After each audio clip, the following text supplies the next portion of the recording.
सर्व मुलींना लखोजी राजानं मावतार निशाण हाती धरली आणि साखर वाटली.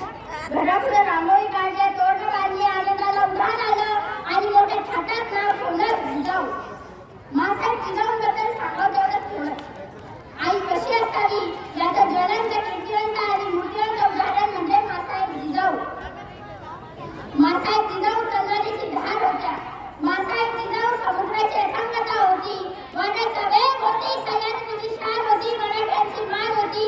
स्वराज्यावरची ती ठाम होती कारण तिला हिंदुत्वाची जाण होती. ती शेवटच्यापासून धोकात असलेल्या स्वप्नांना हिंदवी स्वराज्याची एक आस लागली. बाळ पोटात असताना कुठेच तिची अशी इच्छा होते की थोडा आराम झाला. परंतु मासाहेबांचं असं काहीच नव्हतं. त्यांना वाटायचं आपण घोडस्वारी करू, त्यांना वाटायचं आपण गालपट्टा चालू, त्यांना वाटायचं आपण सिंहावर स्वार होऊन शस्त्र हातात घेऊन शत्रूचं निर्दालन करावं, सज्जनांचं रक्षण करावं, सत्ता माझ्या हाती असावी असे त्यांना स्वप्न पडत. माझं पूर्व गोडपान व्हावं म्हणून काजूला मोडून पीत नव्हत्या त्या, तर ज्ञानाचं बाळकडून राजांना काजत होत्या. अशा होते त्या काळाचे संस्कार, अशा होत्या मासाहेब जिजाऊ. आणि आजच्या जिजाऊ सांगावं तेवढं थोडंच. डॉक्टरांवर चक्रमार उभे जा आणि नवऱ्याने विचारून दे बघा, का ग काय आहे तुझ्यासाठी? आजच्या जिजाऊ मला घरात बसल्या बसल्या बोर होत आहे. मला टीव्ही आणि मोबाईल मध्ये रिचार्ज टाकून नवरा पण देतो मुलगा सारखा रिचार्ज करून. आणि मग काय घरात बसल्या बसल्या चालू होत तुझा जीव रंगला, माझ्या नवऱ्याची बायको काय असते. आणि काय ते नवीन आलं, जाऊबाई गावात.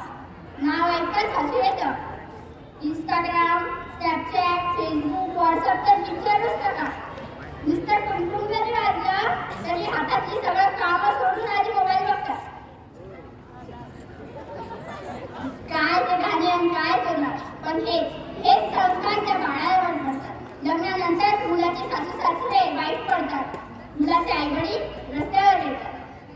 परंतु मासाहेबांचं असं काहीच नव्हतं. त्या रोज सकाळी उठायच्या, तलवारबाजी करायच्या, गालपट्टा चालवायच्या, घोडस्वारी करायच्या.